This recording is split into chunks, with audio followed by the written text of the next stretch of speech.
please.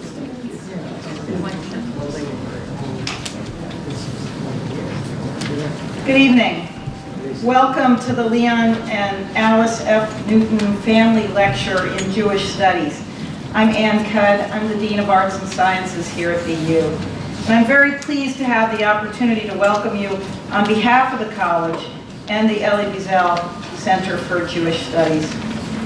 Tonight we're privileged to have Dr. Ruth Calderon, a Talmud scholar and one of the leading advocates for pluralistic Judaism and the revival of Jewish and Hebrew culture in Israel.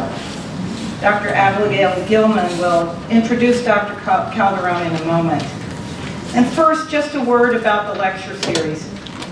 Together with her brother, Alexander Newton, Janet Weinberg, who's attending the lecture tonight with her son, Asher, set up the Leon and Alice F. Newton Family Lecture to honor their parents.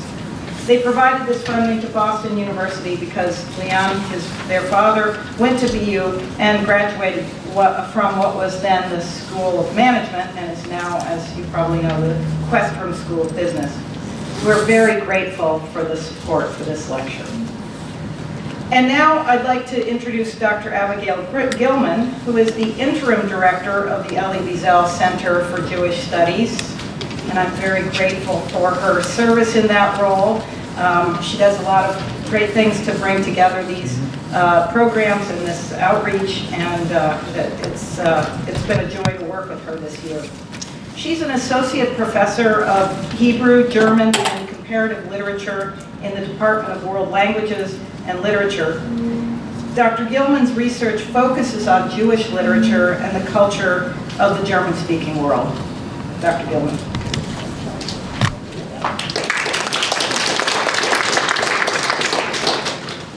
So thank you, Dean Cudd, and it's really a great pleasure to welcome you to the Newton Lecture.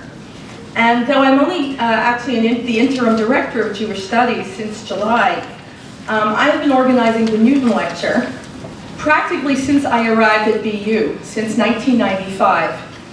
And we have Janet, working with Janet, we have, and with Professor Katz, who was as director of Jewish Studies, we have established an incredible tradition of brilliant lectures in Jewish studies, including Arthur Green on Kabbalah, Hilary Putnam on the problem of evil, Susanna Heschel, who was here tonight speaking on Jewish scholarship of Islam.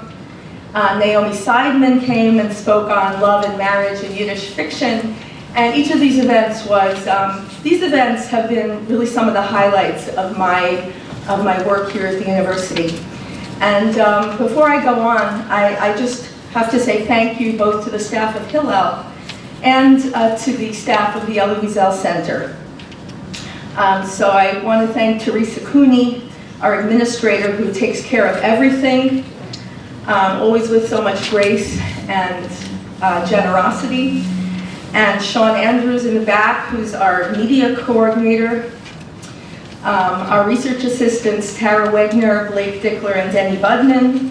And Lauren Hobler, who was also a research assistant here, who came to photograph this evening. And all of you are not only so helpful, but you are the emissaries of the center out in the BU community, and I enjoy working with you tremendously. So thank you for all your help this evening. A word to the students in the audience. I want to encourage you to look at our courses in Jewish Studies, the course lineup for the fall, to consider a minor in Jewish Studies or a minor in Holocaust and Genocide Studies, both which are administered through the center. And we also have, thanks to our donors and generous donors and alums, we have an array of prizes, fellowships, and awards that we give out usually every spring. So if you're looking for money for books or for travel, have a look at our website and send me a note, because deadlines are coming up and we have money available. We have a award ceremony on May 4th. So tonight we'll hear from Ruth Calderon. Ruth, thank you so much for coming all the way from Tel Aviv to speak with us. Dr. Calderon is a research fellow at the Shalom Hartman Institute and one of Israel's leading figures spearheading efforts to revive, which she has already revived since in her 20 years of work, Hebrew culture and a pluralistic Jewish-Israeli identity. And I learned over our dinner that she is teaching different constituencies in Israel, from artists to educators to students, teaching Talmud and bringing Jewish text study to Israelis. It's really incredible. She has a master's and a PhD in Talmud from Hebrew University. In 1989, she established Elul in Jerusalem, which was the first Beit Midrash, or a study center of study, like a Lehrhaus, like Franz Rosenzweig's Lehrhaus in Frankfurt in the 1920s, in which secular and religious people came together and studied Jewish texts together. In 1996, in Tel Aviv, she founded Alma, a Jewish liberal arts program for advanced learning, and a center for Jewish and Hebrew culture, and she's still teaching it at Alma. From 2013 to 15, Dr. Calderon was a Knesset member from the Yesh Atid party, and she's also the author of this book, A Bride for One Night. This is the English translation, and a new book that I just read about, Alpha Beta Talmudim, which I don't know if it's been translated. These are creative interpretations of Talmudic legends. And as I was saying over dinner, I first learned about Dr. Calderon from her Knesset speech on YouTube. It's maybe the first academic lecture I organized where I found the person through a YouTube video. But in that video, you told your personal story about the path that led you to get a doctorate in Talmud and led you to crystallize your vision and your mission, your particular mission as a Jewish educator in Israel.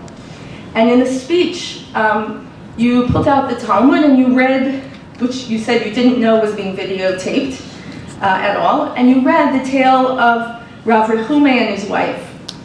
And you took a very kind of enigmatic, short tale from the Talmud, and you used it as a kind of parable for explaining your ideas about politics and your goal of hearing the voices of all people and attending to their experiences and their needs, those on the top of the roof and those waiting below at home. And that speech hit home to me because I also became obsessed with Talmud as a young person, thanks to one really incredible Talmud teacher. And I believe it was a life-altering experience for me. I totally understand what you are doing in teaching Talmud in this way and advocating for that.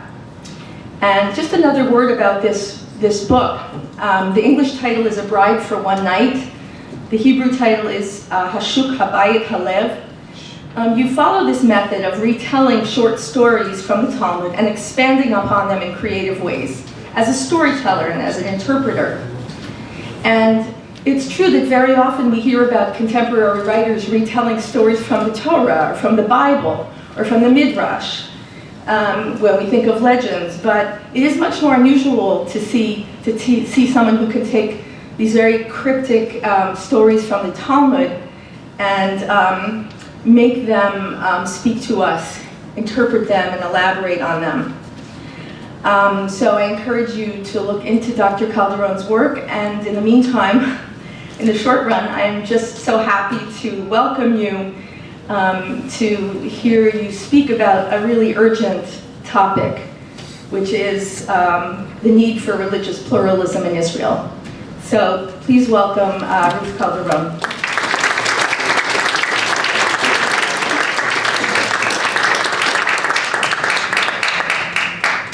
Thank you very much. Thank you, Dean, and thank you, dear Abigail, for the beautiful welcome and hospitality. We even had dinner before. It's so nice to come here, and it's so special that your evenings are so long. And there's this beautiful soft light. In Israel, evening is like 5 minutes. It's day and then it's night. And the evening makes everybody beautiful, and special soft light, and it's nice to speak in this light. And I want to say thank you to the family, and such a beautiful way to remember your father. They say that Dovev Siftei Yeshenim, that when you quote someone that has died, his lips are speaking in the grave.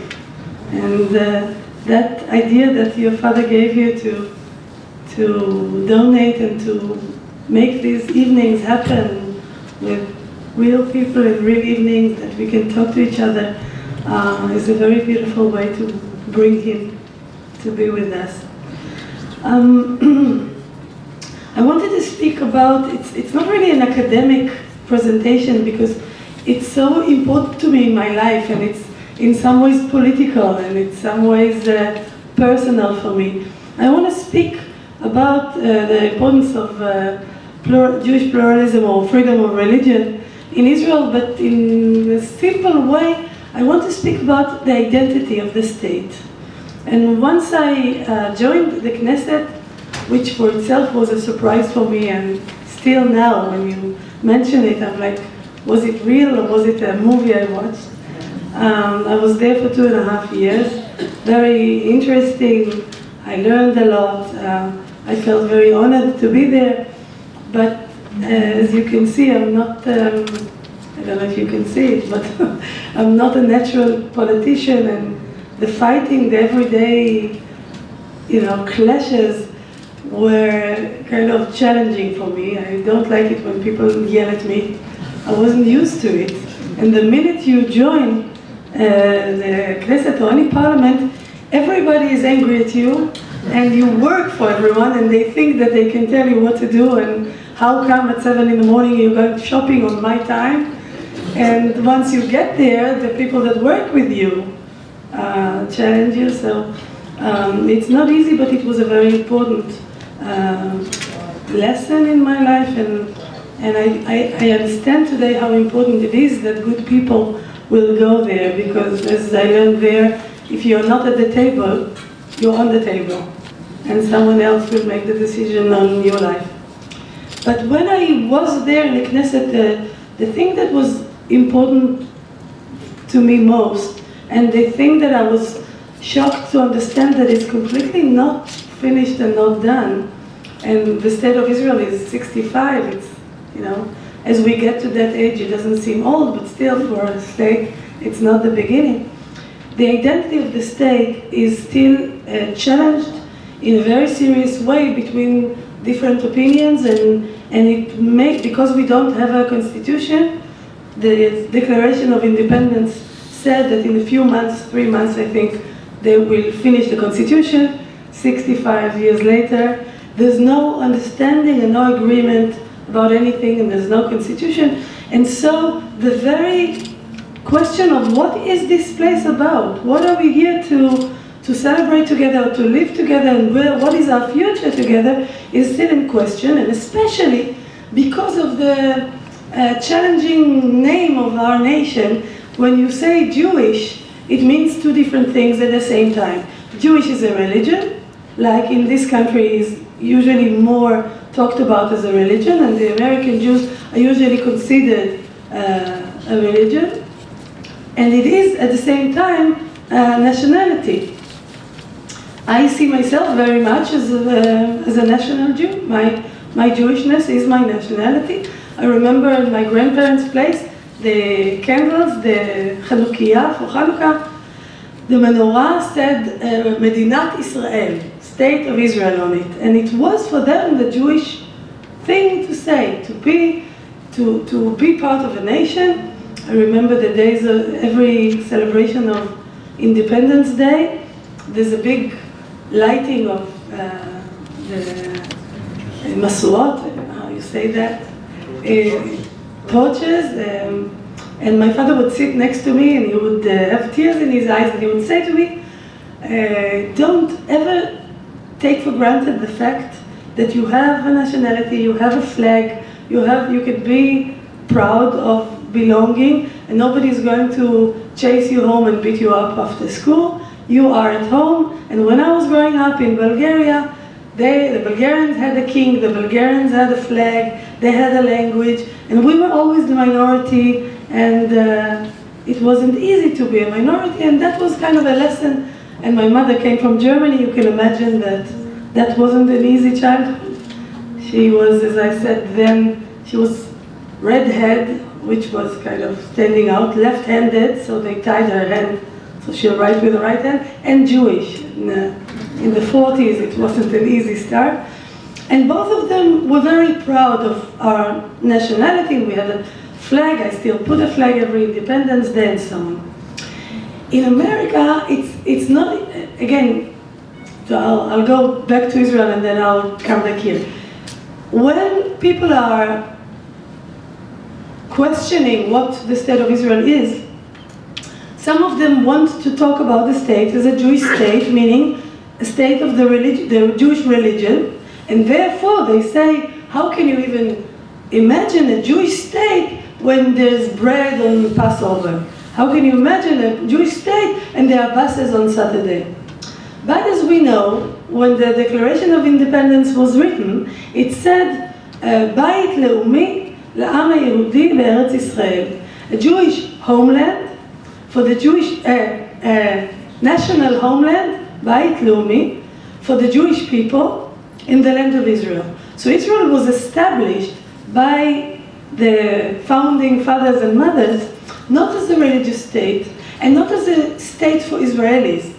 It was established as a homeland of all of us, of every Jew in the world, to know that there is a place where if you want, there's home and you can come, and it's a nation state. It was the time of when nationality was all over the world was flourishing, and the fact that we are coming back to a land that is, however you draw the line, the green or other line, but it's some territory we can call home.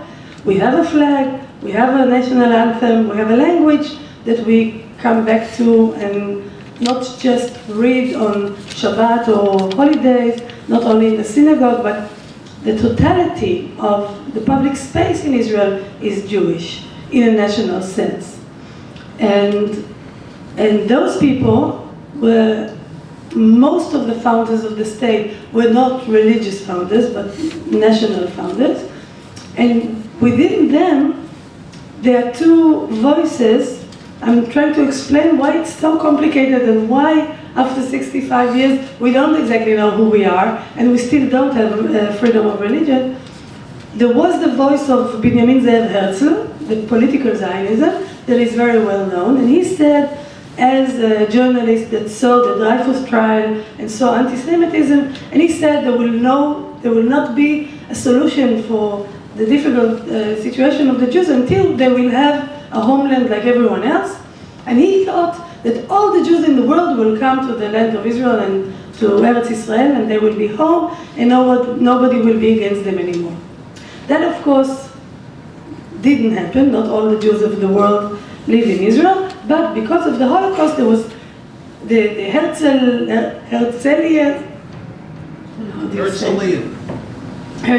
Zionism was very strong, and a lot of Jews did come to the state of Israel and live there. At the same time, there was another kind of Zionism that is not only political, but spiritual Zionism. There is water. There is water here. Thank you. You thought of everything. Echad Ha'am, Asher Ginsburg, was the son of a Hasidic family, and he started thinking about Judaism, and he said, it's not only the Jewish people that we have to save, but we have to save Judaism itself. And Judaism itself is being left behind when the Enlightenment and the secular revolution is kind of taking over the Jews in Eastern Europe and all over the world, and they come out of the shtetl, and they don't want to belong anymore to the small communities. They want to go out to the light, to universities, to be part of everyone else. And when that happens, him and Bialik and Weizmann and Ravnitsky and all the other important streets in Tel Aviv all got together. They called themselves Bnei Moshe. They were kind of a secret society. Not everybody could get in, but all the important intellectuals did get in, and they started speaking Hebrew. Speaking Hebrew, whether they're in Russia or in Odessa or in Germany or wherever they live. And imagine they are intellectuals, all their life is about language, and they don't speak Hebrew. And the Hebrew of their parents is only Hebrew of prayer and Shabbat and Yiddish kind of Hebrew, and they decided and took it upon themselves to learn the language and to start writing in Hebrew. And Echad Ha'am publishes a periodical called HaShiloach, after the Shiloach river that is from Yechezkel in the Bible, that his water is going slow and very deep.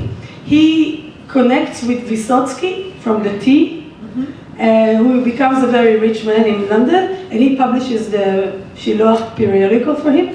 And all these people are beginning to write each other and it's amazing how all these great revolutions are always done in the beginning by 12 people or 25 people that know each other, and they begin to write articles and write poems and so on. Bialik is sending a poem. Echad Ha'am doesn't take everything in. They keep a very high quality, and they see themselves, and I must admit that I see myself as their student, trying to revive Jewishness itself, not just find a solution for the Jews, and go back to the classic, the canon, the great books of Jewish literature that they knew. I had to learn later in life because I grew up in the public school in Israel, where we are educated מהתנ"ך לפלמ"ח, from Bible to Zionism, and all of the rabbinic literature was not known to me. Maybe that made it even sweeter when I found it and I was enchanted by it. But they did know, but they became, many of them became, I don't know if to use exactly the word secular, but not observant and not traditional, and they came out and they wanted to be part of the Western world, but different from the majority of Jews that just assimilated and became part of wherever they are in Europe. Those people decided, and then there was so much assimilation and coming out of the shtetl. So one trend was to become ultra-Orthodox and make strong walls so we won't lose ourselves. And these people made a different effort, and they said, we don't want, while we're going out and becoming,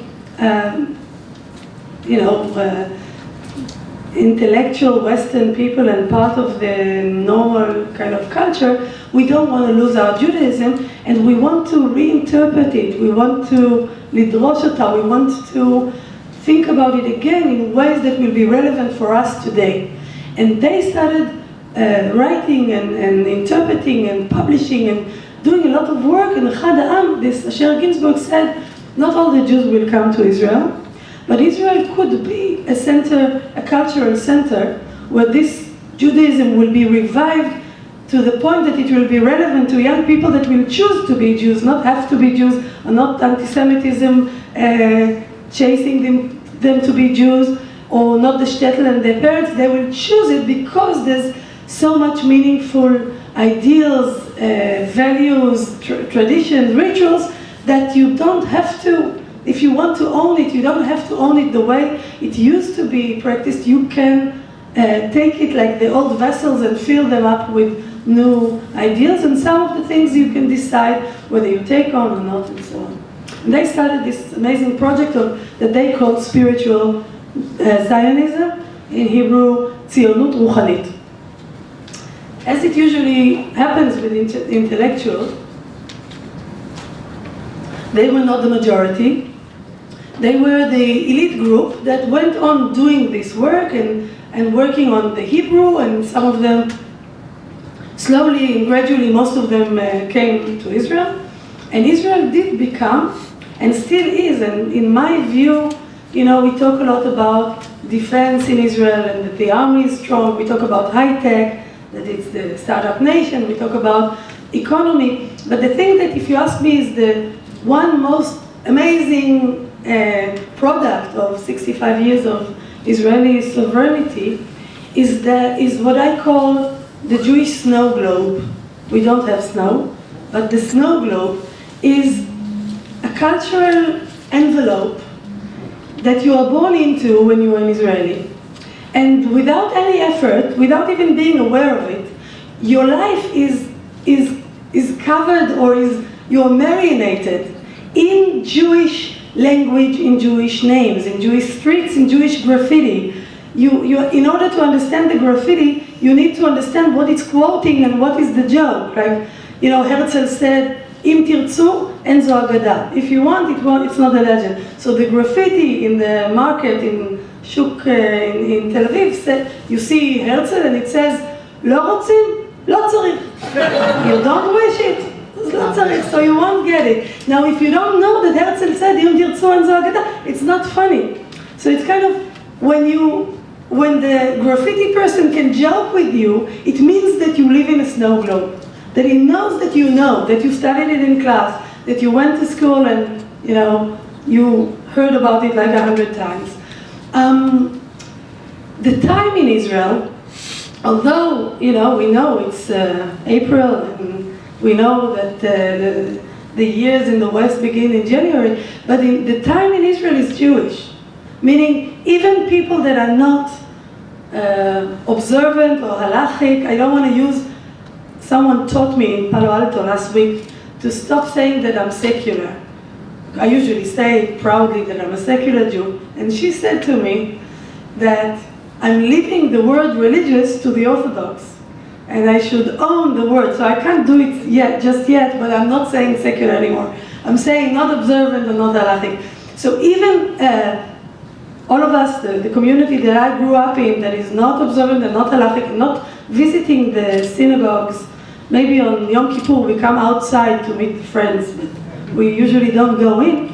But we all know and feel that in September, when Tishrei comes, that is the real beginning of the year. You feel it in the weather, you feel it with the birds, you feel it with there's a real excitement in the street. And every week, in the Knesset, we say Shabbat Shalom on Wednesday night. But, because they stop working Wednesday. But, it's funny to say Shabbat Shalom. But in the Tel Aviv street, Thursday night, because tomorrow is Friday, that is a day before Saturday, everybody says Shabbat Shalom, and nobody works on Friday. And there is a real feeling, you all, I guess, visited, but if you didn't believe me, that it's a special day. And although it is not a religious special day, now I fell for it.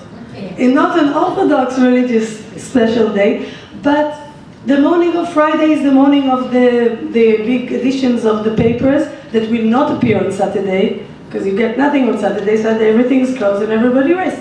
Friday you get the big editions of the weekend paper, so everybody goes to the cafe, nobody works, and you meet your friends, and then Friday noon, everybody goes for Schlafstunde, and then they go to their parents, and they have the same chicken that you have at your parents, and then the kids go out, and it's kind of it is a very small country, shtetl by itself, but there is a feeling that you are part of the majority and you know what is going on. And if you forgot for some reason or were not aware that it's a Thursday, if you turn on the radio is part of the snow globe, and the music on 4 in the afternoon on a Friday, even if you were, I don't know, sleeping for 2 days, jet lag, you wake up and you know it's Friday because this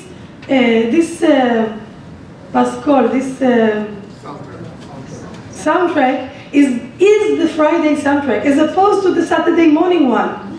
And as opposed to the, I don't know, holiday, now before Pesach, you only land at the airport, the taxi driver opens the radio and they start the Pesach songs and the spring songs, and there's no way to say, you know what, you celebrate, I'm out of it.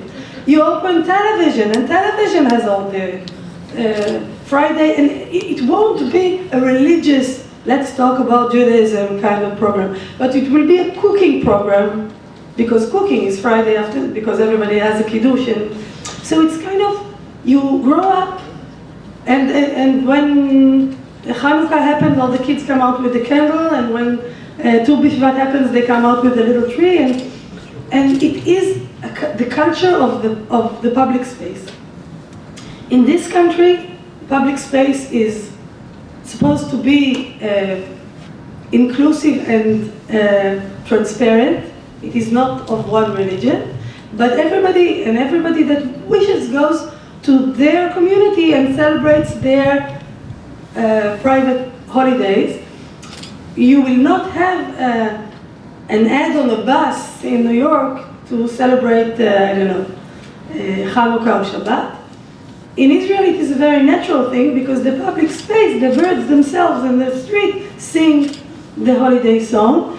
And so you feel that you are in a synagogue in a community anyway, just being in the state of Israel.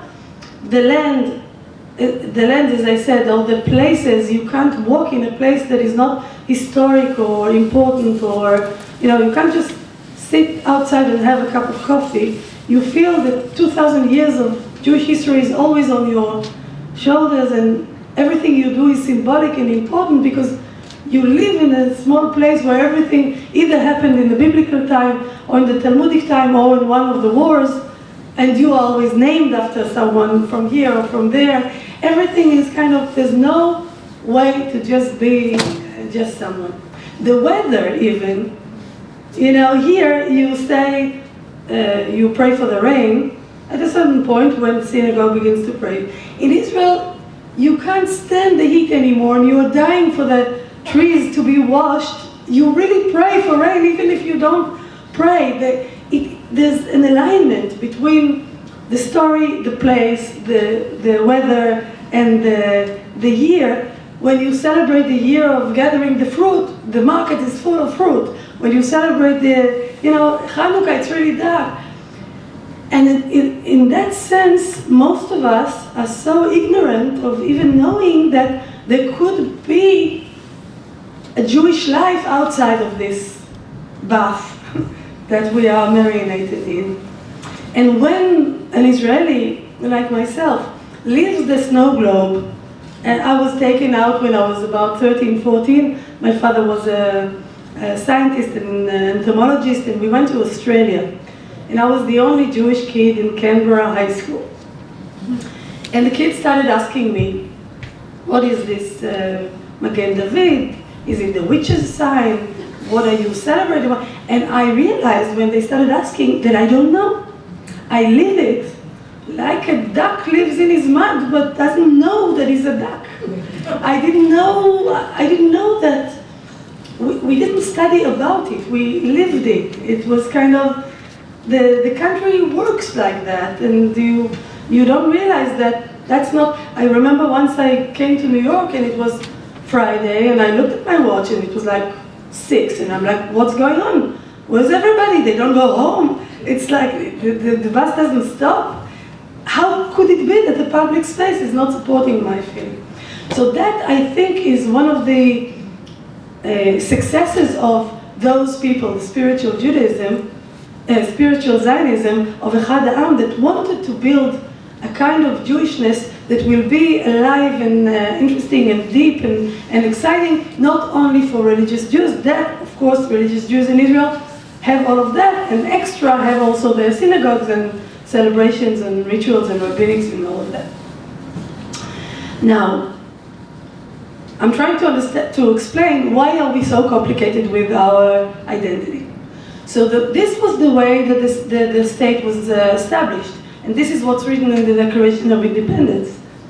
But most of the people today are divided to more than 2 voices, but when I tried to legislate in the Knesset, there was a law, it's called the national law, that looked to me not democratic and very dangerous, it was a law that says that in any conflict between democracy and Judaism, Judaism will Prevail. yes. And I thought with non-Jewish citizens in the country, it's dangerous, and the chief rabbinate and so on is becoming very strong and political.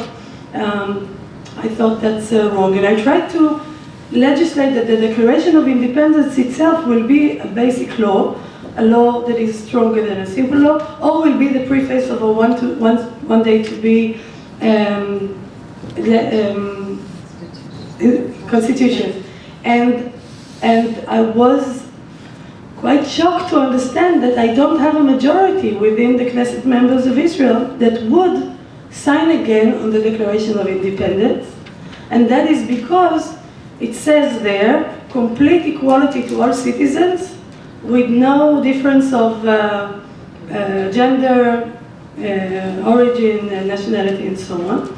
And that complete equality doesn't exist today in Israel because there's no equality between religious and secular, there's no equality between women and men, and there's no equality between Jews and non-Jews. So I tried that and that didn't work. So I'm trying to think, where did it go wrong? If that was the way the state was established, why is it today so not free? When I got married when I was young, we had to go to Cyprus in order to have an egalitarian marriage because the rabbinate in Israel would not let a woman speak in her marriage. When unfortunately we had to bury my parents, we had to do it privately because you do pay your taxes all your life in order to get your Jewish needs. But the Jewish needs that they give you are only Orthodox. And the Orthodox ones would not let you do it with a woman saying Kaddish or the way that you want to do it. So you have to, so you do pay your dues. The country does give all the facilities, but not to you. So when did it go wrong? I think that those first generations, my grandparents, Ben-Gurion, when they founded the country, they came from the old country, their parents were religious and traditional, and they were very young and revolutionary and radical, and they came to the new country and it was a kind of a summer camp for many years until they lost their parents, and then it wasn't so happy and easy anymore, but they still stayed there. They worked very hard, they built the country, I'm completely grateful to them. But the way I see it, they were very ambivalent about their Jewishness. They knew how to do it because they grew up there, but they left, as you say, the baby with the tap water. Once they came to Israel, all of the traditions, or much of the traditions they left behind, the prayers, the rituals, the costumes, the rabbinics, and so on, and even and they wanted to make themselves, and especially us, the next generation, a new Jew. They wanted to invent a healthy, sun-tanned, strong, courageous kind of Jewish person. They believed that we will be farmers and we will be normal. We didn't become farmers and we didn't become normal. But they educated us on a cultural diet that was made of a lot of Bible. That's Ben-Gurion's generation concept. Because Bible is the land of Israel, and that's where it all started, and it's the language, the Hebrew language, and our names, and so on. And from Bible, Zionism. So they took away the Mishnah, the Talmud, Kabbalah, Hasidut, the prayer book, all the things that made the diaspora Jews, their parents, their grandparents, that they were a bit embarrassed by, that are weak Jews, that are minorities, and so on.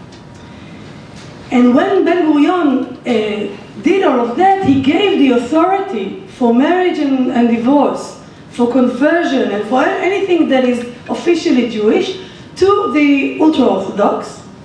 He was thinking that they are like the grandparents of everyone, the last people that still keep the old world. He believed that they will disappear because the world is becoming modern and the light is taking off everyone, changing everyone, and until, as long as they're with us, they will keep the tradition and they will be responsible for the list and so on. Lo and behold, 65 years later, they don't disappear at all. 68 68, Mazal Tov, sorry. It's so time passes so quickly when you enjoy. 68 years later, even for the 65, which I made an effort, I thought it's 60. 68 years later, the ultra-Orthodox completely don't disappear. They are flourishing. There's a lot of people, huge communities, towns, cities, and so on. A very strong political power because their constituency elects them, and they stand in parliament and in Knesset, and that is the only thing they fight for. They don't care if they're in the left or in the right. They want money for the schools and money for the communities and so on. They take very good care of their people, and they still have the whole of the Jewish community in their hands, vis-a-vis marriage, divorce, conversion, even respecting rabbis from the diaspora. When Reform or Conservative or even Modern Orthodox rabbis come from North America, the Rabbanut can say, for us, we don't consider them rabbis, or we don't consider their conversion. Now there's a big mistake there. I mean, if you are the chief rabbinate, you're supposed to give service to us, and it's supposed to be the kind of Judaism that we want to really live and that we can appreciate. And you ask yourself, I always want to say that it's not them that are doing anything bad to us. It's us letting this happen. And I'm asking myself, why does the majority of Israeli Jews that are not Orthodox or ultra-Orthodox, why do they let this go on? And I think the reason is, and maybe that happens here somewhat too, but I can speak about Israel. Most of the Jews that are not halachic and religious feel that the authentic Jew is not them. They are Jews, they are okay somehow, but the authentic Jew, the real good Jew, is the Orthodox rabbi. So when comes a wedding or something to do, they, it's not us, there's a small, not so small anymore, there's a movement of a renaissance of Jewish studies and Jewish life that I belong to, that we don't do that. But in a normal family, if something happens, they call the cousin that is Orthodox, and he tells them what to do, and they feel that he is the authentic Jew. We don't have time to learn, and he will tell us what to do. Because of this ambivalence, the Israeli Jews don't rebel and don't say, excuse me, we gave it to you for some time. If you don't see us, if you don't give us what we need, you can't go on holding on to this authority. And because we were educated to be ignorant in our own tradition, there's not enough gravitas to go on and say, no, excuse me, this is not, we know what Judaism is, what you do is not necessarily the only way, and you have to open it. When we talk about North American Jewry, and we know here that the Orthodox communities, I'm saying something very kind of not scientific, but there is still a strong Orthodox community, but we lose, or many, I won't say judgmental, but theory. Descriptive. A lot of Jews are leaving the Orthodox communities to conservative communities to Reform communities, and there's a lot of Jews that leave the organized Jewish community altogether, and some of them marry non-Jews, and some of them live non-Jewish life. Some of them marry non-Jews and live a wonderful Jewish life, and have a snow globe of their own. But many people live, and their children don't feel that Judaism is an important part of their life. So the religious Orthodox way will say, so if you want to keep yourself Jewish, you have to come to us and keep halakha and come to synagogue, and that works. And that showed itself as working for the past 2,000 years. But when I'm thinking about my people, where this is not possible, that's not the belief of these people, and it's not the way of life. For me, keeping our nationality as Jewish, nationality that includes language and territory and the past and the great books and the future and the way that we are together, even the connection or the covenant the Jews have together, even if they completely don't agree on anything, that nationality is challenged today, I think because of two reasons. And again, excuse me, I'm not an American and I'm not sure that I know, I'm just putting out some thoughts. One is because today to say you are a Zionist or you are a national Jew is kind of not easy, especially for the young people here, because nationality is linked to fascism and to nationality in a way that is extreme and is against other people and so on, and people don't easily identify not as Zionist and not as nationalistic, or I don't know how you say it. The second reason is that in America, the nationality is American, and Jews are considered a religion. Although Jews are also part of the Jewish nation, but I think the Jewish community in North America chose to be looked at as a religion here. Whether they do connect to the world of Jewish synagogues or not, whether they are affiliated or not, what Judaism is here is a religion, and therefore Hebrew is almost not present, and I think that's very unfortunate. I think Hebrew is the one, excuse me for saying that, of course I'm not objective, I love Hebrew, but I think that Hebrew is the key, for me anyway, to connect to who I am. Because once I speak the language, I can read the text, I can understand where I come from, and not have someone mediate to me what it says and what it has to say to me. So there's very few, there are, but there isn't a big Hebrew movement here. Most of the Jews, when they go to Hebrew school, they learn how to go to synagogue in Hebrew school. They don't learn Hebrew that they can read poems and essays and books and fiction and create and renew the Jewish culture from within. They study how to be a good citizen of the synagogue, which is very important, but not strengthening the national part of it. And so, what I'm so afraid is happening is that North American Jews and Israeli Jews are drifting apart. This part is more national, speaking Hebrew, feeling that, Israel is very central to their life and so on. And North American Jewry is a religion and not a majority. So sometimes I feel that when American Jews look at us and they say, you embarrass us. Why do you act like this? Why do you do these political things that we have to answer? Why are you quarreling all the time? Look at us. In America, there's Reform, Conservative, Reconstructionist, and we all get along fine. And that is, by the way, very true. And there's a lot to learn from here. And I think a lot is learned.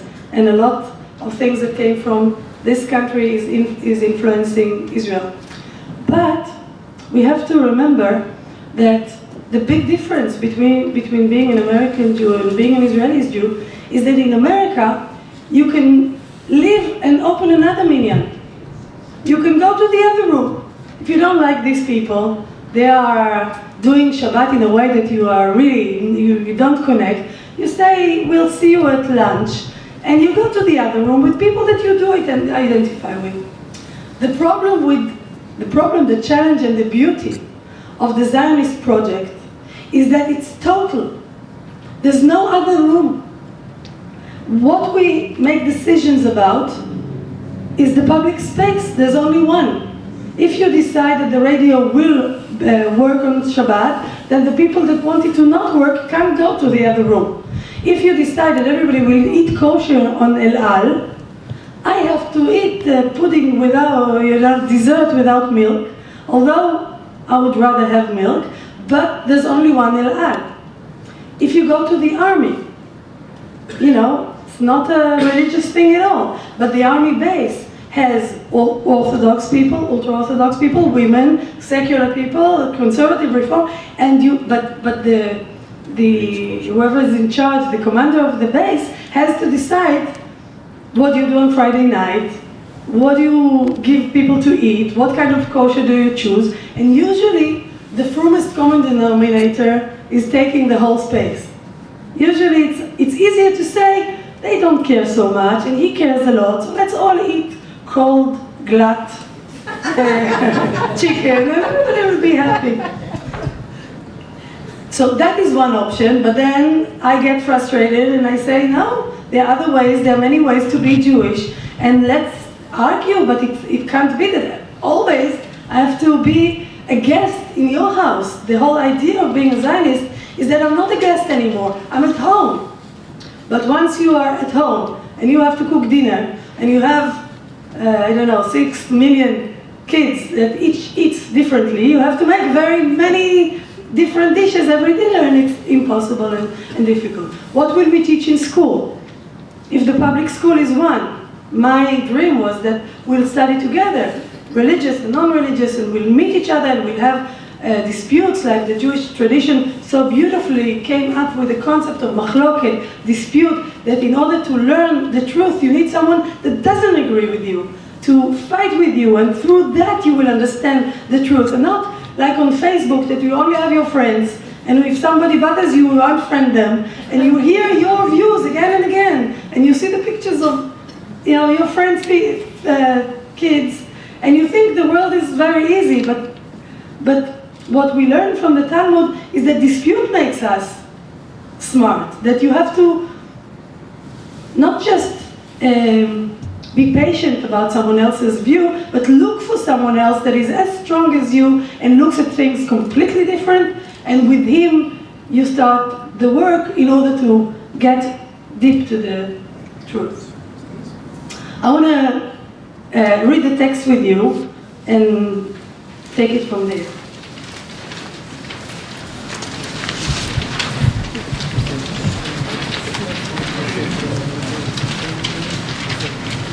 I see that I'm almost at the end of time, so I'll tell the story in אמר רב יהודה אמר רב בשעה שעלה משה למרום. So the story begins when Moses is climbing on Mount Sinai.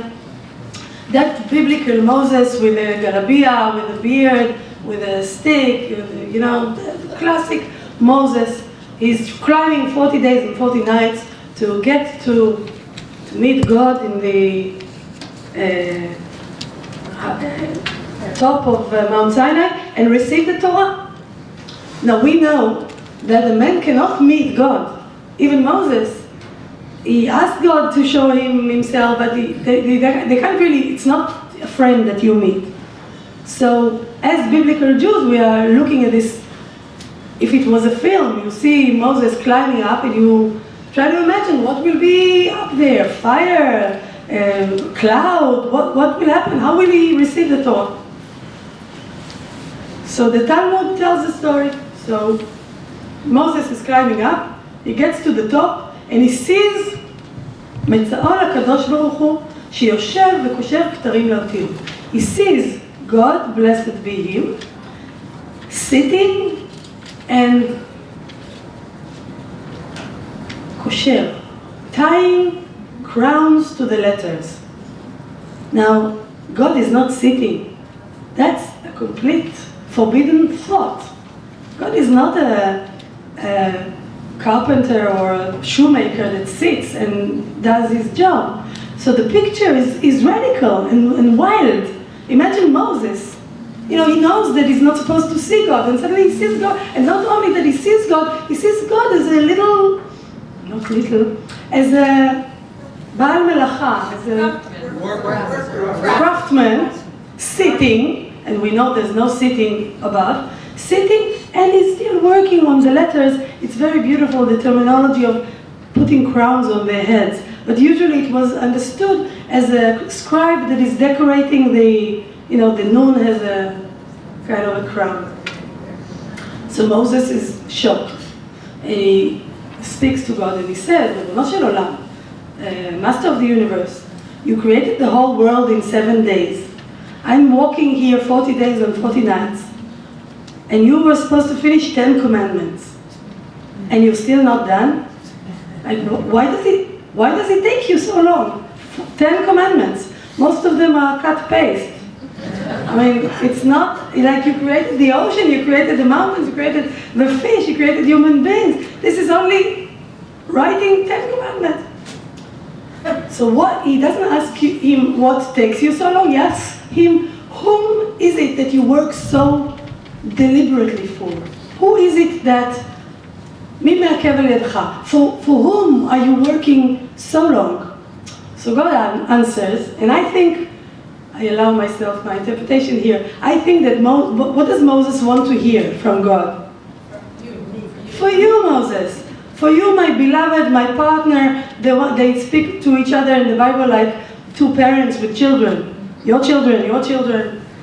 To you, Moses, all this agony, all this difficulty in the desert was deserved, because for you I am making the best 10 commandments ever given. But God is not Polish and He's not accepting manipulation. And He doesn't say, for you, Moses, my love. He says, Adam echad yesh, there is one man, שעתיד להיות בסוף כמה דורות. I already have him in the series, but he's not in this season. He's going to be in 3 seasons from now. אדם אחד יש, שעתיד להיות. It's such a beautiful and exciting way of telling a story, that God has someone, but he's not in the story yet. ועקיבא בן יוסף שמו. And this character, this protagonist, this man that I already have, his name is Rabbi Akiva ben Yosef. And he is going to draw out of every little letter that I'm now crafting and putting a crown to, tilim,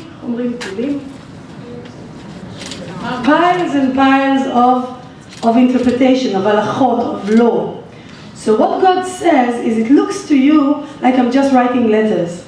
But it's really high-tech, kind of little, what are the chips? I don't even know the vocabulary, but I guess the young people here know.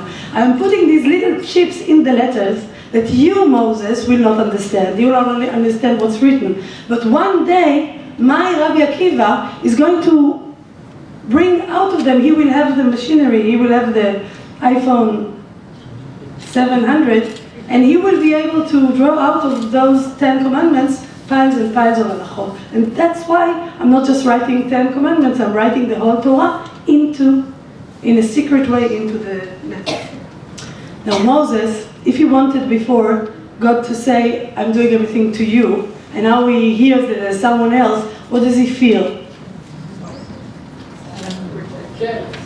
Jealous. Simple jealousy. What is this? I'm doing all this work with your people, they want to go back, they don't like the food, are we there yet? The Egyptians, and then you have someone else and I don't even know about him. And the classic jealousy question, what does he look like? Show him to me, I want to see. What does he have that I don't have? So he says, הראהו לי, show him to me.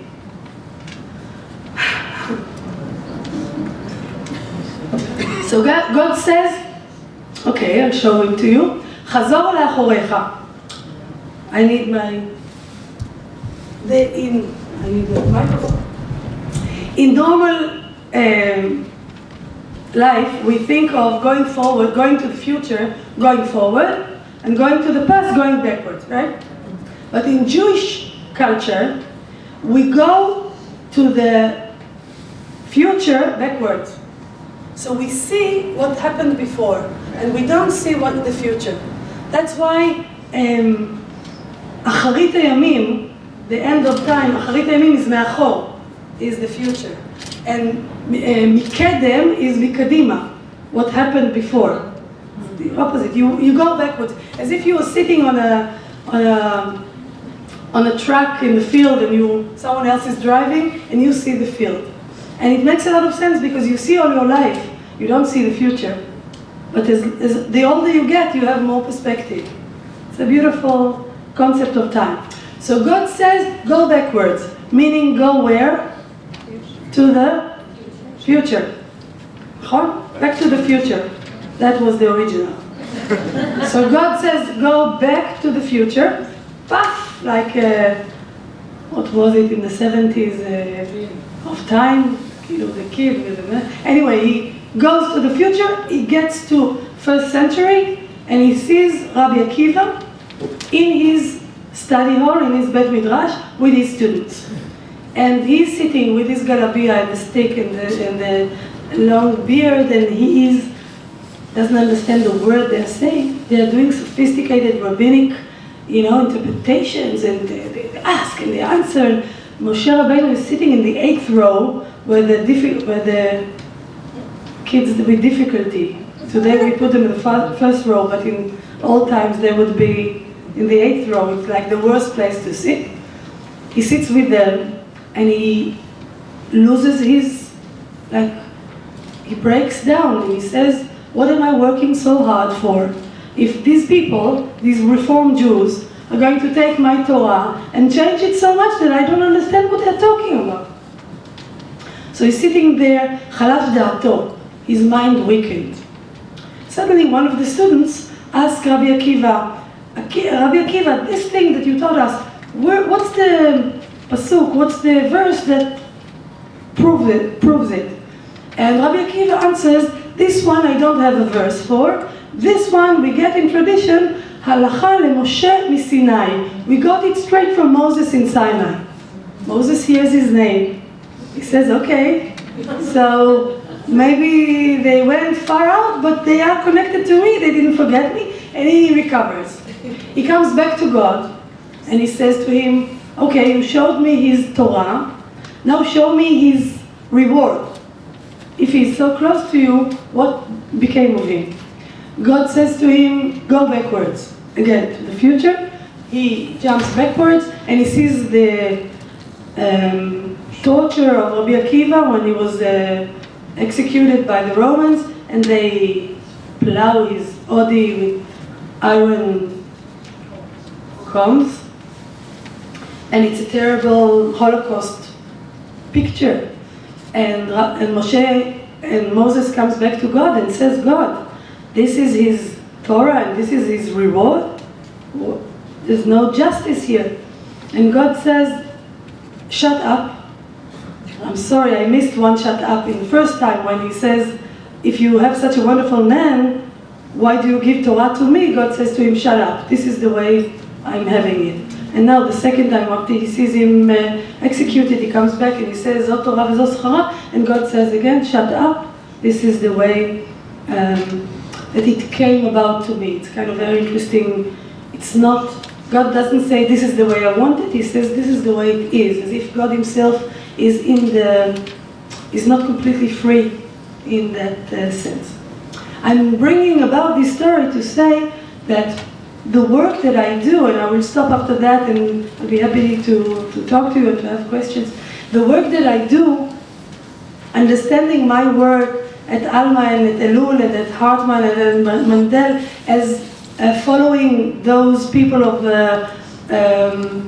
spiritual Zionism, is to take the classic text and not to leave it out, but reclaim it. And out of that text, take out the learning that whoever wrote this story built a kind of a match between oral Torah and written Torah. Moses, is the symbol of the written Torah, and Rabbi Akiva is the symbol of oral Torah. Now, at those times, people would come to them and say, how come you dare change the written Torah and make up, it says eye for an eye, and you say, instead of taking out an eye, give money. Who let you do such a thing? So the writer of the story, who is anonymous and doesn't sign, say, God himself put into the letters of the Torah the permission and the, it's not just the permission, it's what we have to do. It's a requirement. In order to be a good Jew, you have to look at the letters and find out what only you can understand in them. Because in every letter, there's a little message that is waiting for you. And I believe that in our generation, it's waiting for the women, it's waiting for the non-affiliated, it's waiting for the secular, it's waiting for the religious, the Reform, the Reconstructionist, the Conservative, and also the Orthodox.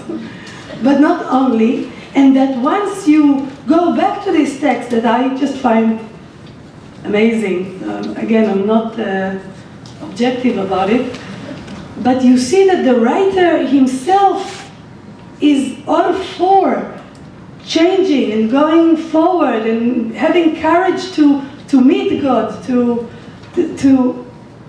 understand that things are changing in every generation. And even if you fail to understand it when you sit and you hear them talking, the truth is that you are part of something much bigger than just yourself, and change is good. And it's amazing to show if, you know, some ultra-Orthodox person will say, who are you? How come a woman teaches Talmud?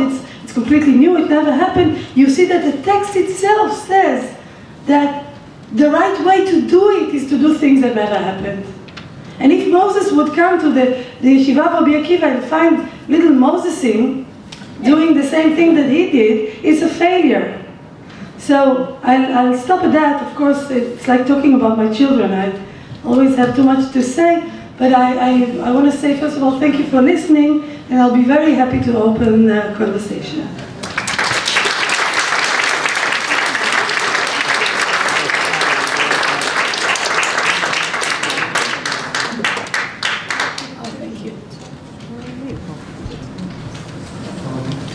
I noticed that you mentioned that in the States. You are the microphone person. Thank you for the mic. Yes. So I noticed that you had mentioned that in the States, Judaism is more relegated to being a religion. Do you think that separation comes from the need to hold on to like the benefits of white privilege versus, you know, because in the States, when people came here from Europe, the whole idea was either you assimilate or we're going to persecute you in any way possible. So do you think that the reason that that kind of Zionist culture isn't really as big, the Jewish snowball, as you put it, isn't kind of a thing here, is more based on the need to kind of maintain the material benefits of white privilege versus, you know, being able to kind of live in your Jewishness as you would if you were in Israel? Well, sorry about that. Wow, very strong, like a very Israeli question. I'll tell you a little story and I'll tell you what I think. First time I came to Reform, the big HUC college, and I came to a lecture, and I tried to listen to the man speaking, but behind him was the Torah, the Aron, and on both sides, the American flag with the eagle, and the Israeli flag with Magen David. And I'm looking at the eagle. Now, when we are growing up in Israel, every Hanukkah, they tell us that the reason the Maccabees were fighting was because the Romans wanted to bring the eagle into the temple. And we will die and not let the eagle into a holy place. I'm sitting on this lecture and I'm thinking, did the Americans make them? Is it a law that all the religions have to have an eagle? And why do the Jews let it happen? And I'm all worked up and I didn't understand the word he's saying. At the end of the lecture, I went to the rabbi there and I said, what is it with that bird? I mean, and he said, what do you mean? I'm a patriot.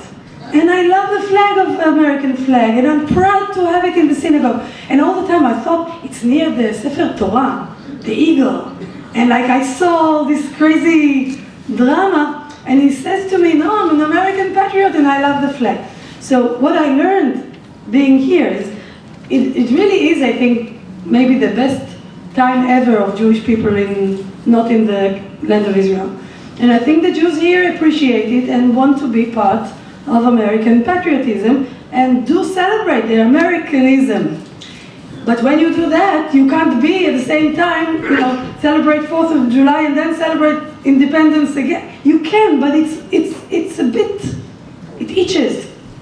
And so if you have a religion that doesn't itch your nationality, I think, for people who don't think about it too much, just live it, I think, but you know, I'm not sure I know, I am just upset that the ones that are not religious don't choose nationality because then we lose them altogether.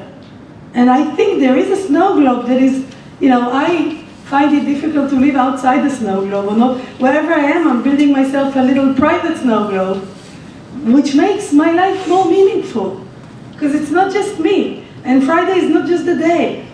And Pesach is not just cleaning, spring cleaning. So embarrassing, I'm just sharing with you. My cousin here, the German family, got certificates part to Europe, part to England, part to America, and part to Israel. So we have like a nisui madai, a scientific experiment, what happens to the same genes. So my American genes, my cousin, has a new granddaughter. So I brought a toy from Israel that is a rabbit that if you pull the leg, it makes music. And I thought I brought a wonderful present. And then I walk the street here, and everything is rabbits. And I understand it's Easter, and it's like the wrong rabbit. And now I'm embarrassed to give her a rabbit that is Israel, was just a rabbit. And now in America, I'm bringing her an Easter bunny that I didn't know, I had no, and suddenly I see bunnies in the street, in the shops, and I don't want to buy it because it's like the wrong bunny. When we lived here, my daughter, my central daughter, Naomi, she was about 11, and we walked on Christmas in the mall, and there were all these trees, and we never saw such a thing. So I asked her, no, Miki, does it make you want to have one at home? Like, does it intrigue you? And she said, Ima, it's beautiful, but it's like men's fashion. It's nice, but it's not for me. So there goes the bunny. I hope I answered you.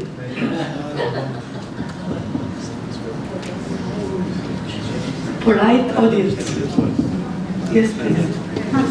Do you ever think that the other branches of Judaism will be recognized in Israel? Do I think that the other branches of Judaism, Reform, Conservative, will be recognized in Israel? I definitely hope so. I mean, it's crazy if it won't. The normal national Israelis like me, of course recognize it, you're Jews. It's only the ultra-Orthodox, the Orthodox rabbinate that has political power says, we are now the rabbis and we decide everything. If you people will come in, we'll have to share. They didn't go to preschool here that sharing is caring. And they, it's a normal political move to not share your power and your money. I think that the Rabbanut should dissolve, and it's not healthy. I think it took me years to believe that, but I think that church and state have to separate because it's ruining Judaism. Not only that is giving trouble to the state and to the non-Jews, but it's really the price on Judaism itself is so high when it's politicized and cynical, and it's lo lichvod HaTorah. So I am an optimist. I think yes. Mira. Toda, Ruth, for a wonderful lecture. I have a question. Also, when you talked about Judaism in America and Judaism in Israel, you didn't mention anything about Jewish being as a culture. You talked about it as being religion. And I want to... Oh, I'm sorry. That's exactly what I meant. When I say national Judaism, Hadam says, for us, it is a culture. It is the images, the ideas, I'm sorry, that's all I mean. Nationalism you see as a culture. Yes, culture is part of nationalism. It's the Hebrew, that you are the head of the department here. It's the physical space, it's the time, and it's of course the culture. I am a cultural Jew. Although, again, because of Palo Alto, I am sometimes religious. They took me to the Redwoods Cathedral. I felt religious feelings. But my Judaism is mostly cultural. Okay. There's a gentleman here. Wait for the microphone. Thank you very much for those wonderful comments. When you speak of the snow globe, what is the place of the diaspora in that, in relation to that snow globe? The quote here is from the Babylonian Talmud. There's a huge amount of diaspora history for the Jewish people. and there's a significant diaspora even today. Right. What is the relation of that snow globe to that diaspora? That is a big weakness in the Israeli Zionist snow globe, because they were very afraid that people will go. You know how sometimes you sit with 5 people and if one goes to the bathroom you feel deserted? That was the feeling in Israel. People left all the time. It's not an easy place to live. I think it's a wonderful place, but not easy. And so they tried to educate us that there isn't any other place, en makom acher. It's like, you know, that we didn't even have pig toys in farms for kids. You have cows, you have goats, there's no toys, there's no pigs. You never saw a pig. Today they they grow them, but, or for example, we never saw the New Testament. You can't find the book anywhere in Israel. They were afraid. The people, the first generation that was educating us, was afraid that it won't hold. Now, 3rd or 4th generation, it's a big lacuna because we are provincial. I remember a few times in the Knesset, people are saying things that I know. For example, once a foreign minister hurt or was not polite to a Turkish foreign minister. And I know that tomorrow morning in Istanbul, my friends, the community there, is going to pay for that. And you don't think that your family is, you know, they live there. Or when we do all kinds of political things and the college kids here have to answer, or whoever, all of you have friends, and they ask you, why did they, or crazy cousins, build yet another settlement when they promised they won't? And that is something Israelis don't understand yet. Because my parents were not from Israel, and because they took me out young enough, I feel that the connection between us is the one most important thing. For you not to give up on us, for us to recognize that you are there, to know you, and for the diaspora, Jewish diaspora, to have a voice in building the project of Israel, because Zionism is not a project for Israelis. You have a share there. You have a voice there. You are on the board. But Israel did not build, and intentionally I think, did not build a structure for you to have a real voice that can change things. So they will say, your son is not in the army. I don't think that's a good enough answer. Because, okay, so you won't talk about army, but about the identity of the state, that is your homeland, you must have a place of a voice. And that I'm looking at the young people here to build the Jewish Congress again. Because Zionism was built in the Jewish Congress, not in Israel, by diaspora Jews. And when they will have enough of it and do something online and bring a strong voice of the youth of the diaspora Jewry saying, you kidnapped our state, we also want to be part of it, something can change. So you're touching on a very painful place and not healed. I just want to say we're only 68. We're still growing. It's a young country. And it's also another thing to say about Zionism. When you have sovereignty, you're in charge of the pollution and the beach and the prostitution and the eggs and the hens and the weather and the water and the roads. And you are not used to, when you look at us, usually you see what we do wrong, but there's a lot of things that are working. And it's a challenge for Jews to, we are young at that. So give us, look at us with compassion. Let's have maybe 2 more questions, and then we have some refreshments in the back. So That's a very Jewish thing. Starts with food and it ends with food. I like it. If you were talking to a room of Arab Israelis, what might you say? I had a very interesting experience at the Hartman Institution. There is every year a mission of Muslim leaders from America that come to Israel to study with us. And for me it's very special because I don't get to teach a lot of Muslims. And we studied together similar stories in the Bible and in Quran. And I was amazed how close these cultures are. So what I would do if all of us were Muslims, I would bring out texts to educate ourselves about Quran and educate them about Torah. And you're just amazed, again, where did it go wrong? It's so close, the cultures are so close.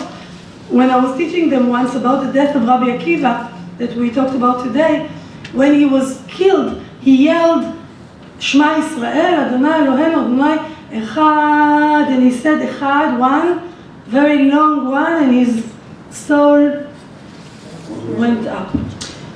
So one of them, a black man, a Muslim from Atlanta, said to me, this is unbelievable. When I was a little boy, my mother would feed me and tell me the story of Bilal, the first muazzin in Islam, that was a black slave. And when his master wouldn't let him be Muslim and tortured him, he would yell, Wahad, Wahad, one, Wahad. So Rabbi Akiva and Bilal, both, when they are tortured, yell the same word. And so for me, to leave contemporary politics, to go like to the bottom of the sea, sit with Muslims and study our classic texts, gives me a lot of optimism that these cultures can work together.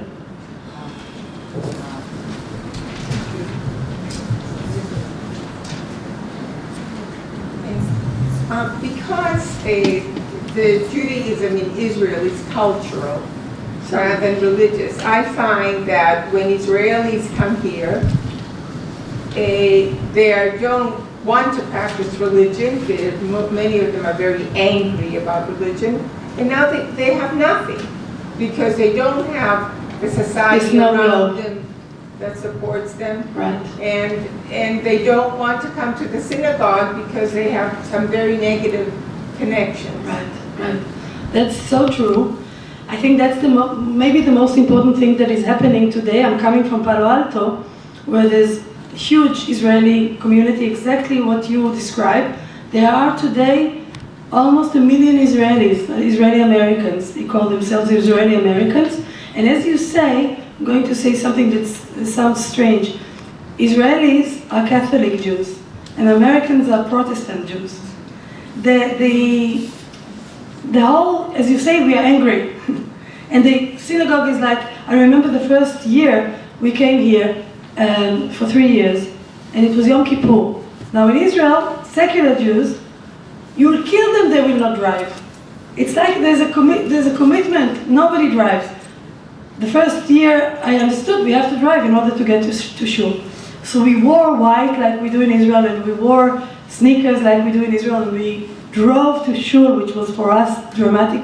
We opened the door. We see people in suits, like lawyers, and we ran away. You're raised in a different atmosphere, you don't know how to belong. Some people will join the synagogues and have again a snow globe, some do in a wonderful way and bring some new flavor. Many of them won't. Now the question is whether they will find some kind of a national cultural way to belong, to study Hebrew, to celebrate the holidays, to be part of the time, and so on. And some of them will disappear, because when you leave that spaceship, the snow globe, if you don't give the kids not anything, America is very seductive and very friendly. They will be Americans. And I don't think it's a bad thing if I do something somewhere. I mean, I don't want to be judgmental on people who want to assimilate, but I would very much like this beautiful culture to survive and these people to stay. I think American Jews, if I have the opportunity to tell you, the way to reach out to Israelis is not to say come to synagogue, because it's a leap that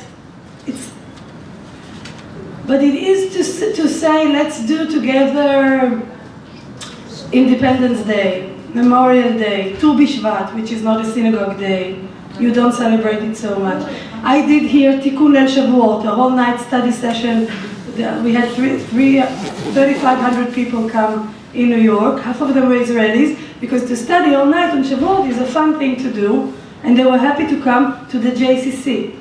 Synagogue, some people will feel, but what I'm saying is that American Jewry, I would invite you to open the definition of what Judaism is to not only synagogue and religion. And then Israelis could climb on because they want to belong. They just, from where they came, it will take a long time, a long way. תודה רבה. Thank you, אביגיל. Thank you.